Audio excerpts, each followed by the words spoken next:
मेरा हो मन स्वदेशी, मेरा हो तन स्वदेशी, मर जाऊं तो भी मेरा होवे कफन स्वदेशी।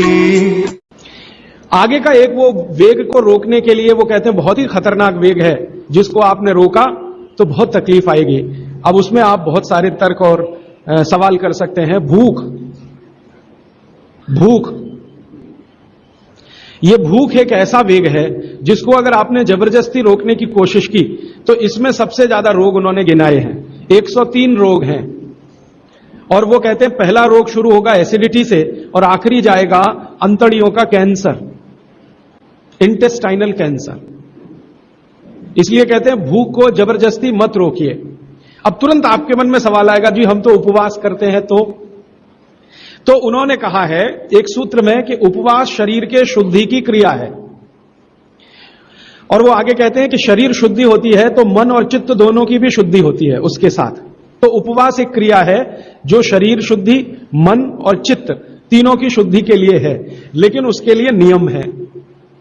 वो ये कहते हैं कि जब आपके शरीर में आपको ऐसा लगने लगे कि अतिरिक्त कुछ हो रहा है, अतिरिक्त से मतलब मैं समझाता हूं, आप खाना खा रहे हैं और आपको ऐसा लग रहा है कि जितनी जरूरत है उतना खा रहे हैं, और कभी ऐसा लगने लगे कि जरूरत से ज्यादा खा लिया है, हमको तुरंत महसूस हो जाएगा, ये शरीर तुरंत बता देगा कि आज तो कुछ ज्यादा ही खा लिया। तो कहते हैं कि जब स्थिति ऐसी हो, वो किसी भी कारण से हो, आपको किसी चीज का स्वाद बहुत पसंद आ गया, या किसी ने बहुत आग्रह पूर्वक आपको खिला दिया, या आप कुछ इस स्थिति में थे, मूड आपका ऐसा था, ध्यान ही नहीं रहा, बातें करते करते या खाना खा रहे हैं ज्यादा चला गया, ऐसी किसी भी स्थिति में जब अतिरिक्त है तब आप उपवास के बारे में जरूर तय करिए, माने आप उपवास करिए। अब उन्होंने उपवास के नियम बताए, बहुत लंबा अध्याय है वो, उसमें से 2-3 महत्व के नियम बता देता हूं। पहला नियम यह है कि कभी भी उपवास अगर करना है तो सप्ताह में माने 7 दिन होते हैं, उसमें एक दिन का तो ठीक है, एक दिन का उपवास बहुत अच्छा है। 7 दिन अगर आपने लगातार सुबह दोपहर शाम 3 बार भोजन किया है तो कहते हैं एक दिन का उपवास बहुत अच्छा है, जरूर कर सकते हैं। लेकिन उस उपवास वाले दिन नियमित रूप से समय समय पर बीच बीच में पानी पीते रहिए। बिना पानी का उपवास अच्छा नहीं है, पानी पीते रहिए बीच बीच में। क्यों पीते रहे? वो कहते हैं कि आप भले उपवास करो, लेकिन शरीर के पेट में जो अम्ल बनने की क्रिया है वो तो रुकने वाली नहीं है, वो तो तभी रुकती है जब आप मर जाते हैं। ये तो सतत अम्ल को रिलीज करता ही रहता है, और पेट में जो अम्ल है वो ना हाइड्रोक्लोरिक एसिड है, खराब अम्लों में उसकी गिनती मानी जाती है। हाइड्रोक्लोरिक एसिड ही पेट में ज्यादा है, तो ये तो रिलीज होता ही रहेगा। अब ये रिलीज होता है खाने को पचाने में मदद करने के लिए, खाना आप खाएंगे नहीं, लेकिन इसका रिलीज होना रुकेगा नहीं, क्योंकि शरीर आपके कंट्रोल में नहीं है, वो प्रकृति और भगवान के कंट्रोल में है। तो वो कहते हैं कि थोड़ा पानी पीते रहे तो ये जो HCl है ये डाइल्यूट होके पेशाब के रास्ते निकलता रहे तो हानि नहीं पहुंचाएगा। और अगर आपने पानी नहीं पिया उपवास में तो ये हाइड्रोक्लोरिक एसिड आपकी अंतड़ियों को जला डालेगा, आंतों को जला डालेगा, तब आप कोई गंभीर बीमारी के शिकार होंगे, और तब आप शायद परेशान हो जाएं और आपकी बीमारी ठीक भी ना होने पाए। क्योंकि भागवत जी कहते हैं कि शरीर के किसी भी अंग का कोई परमानेंट डैमेज हो गया तो उसका रिपेयरिंग नहीं होता। एक बार डैमेज हुआ परमानेंट तो रिपेयरिंग नहीं होता। तो फिर आपको क्या होगा? अल्सर होगा, पेप्टिक अल्सर होगा, घाव बन जाएगा आंतों में, और फिर वो इतनी खराब स्थिति में लेके जाएगा कि डॉक्टर कहेगा आंतें काट के निकालो। तो ये मत करिए। वो ये कहते हैं उपवास करना हो तो 7 दिन 3 समय का भोजन किया है, 7 दिन माने 6 दिन, तो 7वें दिन आप एक दिन उपवास करिए, लेकिन थोड़ा थोड़ा पानी पी पी के उपवास करिए। मतलब ये है, दूसरे शब्दों में मैं कहूं, निर्जला उपवास मत करिए। अब हमारे यहां कई जगह मैंने देखा, दुर्गा माता का समय आएगा तो हम सब बहुत बार 7 दिन निर्जला उपवास करते हैं, 7 दिन लगातार। वो तकलीफ देगा आपको। आप करते हैं भक्ति भाव से, बहुत अच्छा है, लेकिन वो तकलीफ दे दे आपको शारीरिक रूप से, वो ठीक नहीं है। भागवत जी ने एक बहुत सुंदर सूत्र लिखा है। उन्होंने ये लिखा है कि जो शाकाहारी खाना खाने वाले लोग हैं, शाकाहारी, आप सब ज्यादातर उसी श्रेणी के हैं, इनके लिए उपवास अच्छा नहीं है ज्यादा लंबा। लेकिन जो मांसाहारी खाना खाते हैं उनको लंबे उपवास करने ही चाहिए, मांसाहारी खाना खाते हैं उनको लंबे उपवास करने ही चाहिए, तो शाकाहारी खाना खाते हैं उनको ज्यादा लंबे उपवास अच्छे नहीं है। अब ये उन्होंने लिख दिया, मैंने इसको फिर ऑब्जर्व करना शुरू किया।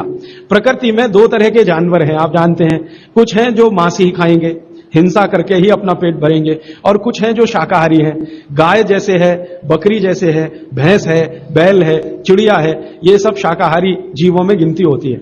लेकिन शेर है, चीता है, लगड़भग्गा है, लोमड़ी है, कुत्ता है, ये ऐसे जीव हैं जो मांस भी खाते हैं, और कुछ तो मांस ही खाते हैं। जैसे सांप है, बड़े से बड़ा सांप अजगर ले लो और छोटे से छोटा रसल्स, वाइपर या करेत ले लो, ये मांस ही खाते हैं।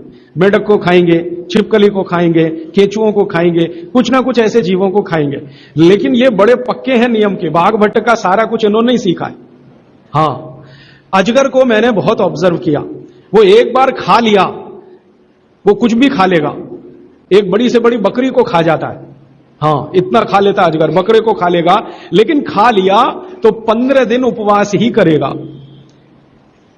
15 दिन उपवास करेगा, 16वें दिन ही दोबारा खाएगा फिर। तो भागवत जी कहते हैं कि नियम यह है कि अगर आप मांस खा रहे हैं किसी भी तरह का, तो आप लंबे उपवास जरूर करें। अब फिर कारण वही है, वो ये कहते हैं कि ये जो मांसाहारी लोग हैं, इनका भोजन जो है ये शरीर के अंदर के जो हाइड्रोक्लोरिक एसिड को रिलीज करने वाली ग्रंथियां हैं, इनको मंद करता है। मांस का जो पाचन है, उसमें से जो कुछ भी आपके शरीर को मिलने वाला है, वो आपके शरीर में एसिड रिलीज करने वाली जो ग्रंथियां हैं, उनकी क्रिया को मंद करेगा, तो कम निकलेगा, तो वो लंबे उपवास कर सकते हैं। शाकाहारी लोगों के लिए उन्होंने कहा है लंबे उपवास ना करें, और कोई कारण से आप कर रहे हैं तो ये उनकी बात ध्यान में रखें, बीच बीच में पानी पीते रहें। अब आप बोले जी पानी कैसा पिए, तो उस पानी के लिए 20-25 सूत्र लिखे, जैसे लौंग का पानी पिए, लंबे उपवास अगर आप कर रहे हैं तो लौंग का पानी पिए, मूंग का पानी पिए, मूंग की दाल आप समझते हैं, उसका पानी बनाना आप सब जानते हैं, मूंग की दाल का पानी पिए, पानी में घी डाल के पिए। ये भागवत जी ने लिखा और किसी ने नहीं लिखा। दूध में घी डाल के पिए, ये तो चरक ने भी कहा है, सुश्रुत ने भी कहा है, पाराशर ने कहा है, निघंटू ने कहा है, 20 लोगों ने। पानी में घी डाल के पिए, ये भागवत जी का ही है। वो कहते हैं लंबे उपवास कर रहे हैं तो पानी में घी डाल के, घी माने गाय का घी, भैंस के घी का कहीं भी उन्होंने जिक्र नहीं किया। एक ही जगह किया है, जो पहलवान है, कुश्ती लड़ रहे हैं, वो भैंस का घी खाएं, बाकी लोगों के लिए भैंस का घी नहीं है, गाय का घी। तो पानी में घी डाल के पिए, पक्का पानी पिए। पक्का पानी आप सब समझते हैं, उबाल के पानी बनाया हुआ। पक्का पानी बनाते समय आप जानते हैं थोड़ा चूना भी डाला जाता है, तो चूने का पानी पिए। ऐसे कर करके 23-24 सूत्र उन्होंने लिखे हैं, वो लंबे उपवास करने वालों के लिए हैं। माने आप में से जैन धर्म का पालन करने वाले लोग लंबे लंबे उपवास करते हैं, तो उनके लिए है। लेकिन एक जगह भागवत जी कह रहे हैं कि उपवास करने का सबसे अच्छा तरीका एक है, अगर करना ही है तो आप लोग करते हैं बियासना करते हैं, एक दिन खाना एक दिन उपवास। वो कहते, इसको क्या कहते हैं, एक दिन खाना एक दिन उपवास, वर्षितम। यस, माफ करिएगा गलत शब्द बोल दिया। एक दिन खाना एक दिन उपवास, एक दिन खाना एक दिन उपवास, एक दिन खाना एक दिन उपवास, इसको भागवत जी सबसे अच्छा मानते हैं। लगातार 6 दिन खाना और एक दिन उपवास, वो कहते हैं ठीक है, मजबूरी का काम है, आप कर लीजिए। लेकिन अगर आपको दिल से उपवास में उतरना ही है तो ये बेहतर है, एक दिन खाना एक दिन। तो वो कहते हैं कि थोड़े दिन में शरीर इसका आदी हो जाता है, और फिर आपके शरीर में एसिड निकलने की क्रिया उसी के हिसाब से होती है। थोड़े दिन में, पहले कुछ दिन तकलीफ आएगी, लेकिन थोड़े दिन में आदी हो जाएगा। और शायद इसलिए जैन दर्शन में या जैन समाज में वर्षी तप करने वालों का बहुत महत्व है, बड़ा सम्मान किया जाता है, बहुत गाजे बाजे के साथ उनको मंच पर बिठा के मालाएं डाल के। वो शायद इसलिए है कि वो बहुत वैज्ञानिक काम कुछ कर रहे हैं। तो वो भूख के बारे में कह रहे हैं कि भूख का वेग ज्यादा रोकना नहीं, अगर आप मेहनत और मजदूरी कर रहे हैं तब तो कभी मत रोकना। भागवत जी कहते हैं कि जो खेत में काम करने वाले मजदूर हैं या किसान हैं, उनके लिए उपवास नहीं है, उनके लिए उपवास नहीं है। जो सड़क पे गाड़ी खींच रहे हैं, ठेला खींच रहे हैं, उनके लिए उपवास नहीं है। उपवास उनके लिए है जिनको शरीर श्रम ज्यादा नहीं करना, उनके लिए। माने आपके लिए, मेरे लिए ज्यादा उपवास बात है, मेहनत करने वालों को ज्यादा उपवास नहीं। उनको तो जब भूख लगे तभी खाना खाने के लिए बोला है। लेकिन वो कहते हैं कि खाने का समय तय कर लें तो भूख भी उसी के हिसाब से लगती है। सुबह का समय वो बोलते हैं सबसे अच्छा, दोपहर का उससे थोड़ा कम अच्छा, और शाम का सबसे कम अच्छा। माने सुबह का नाश्ता या भोजन जैसा हो, दोपहर का लंच जो है नाश्ते जैसा हो, और रात का खाना तो बिल्कुल, या कम से कम शाम का खाना कम से कम हो, वो मैं पहले दिन आपको दूसरे दिन बता चुका।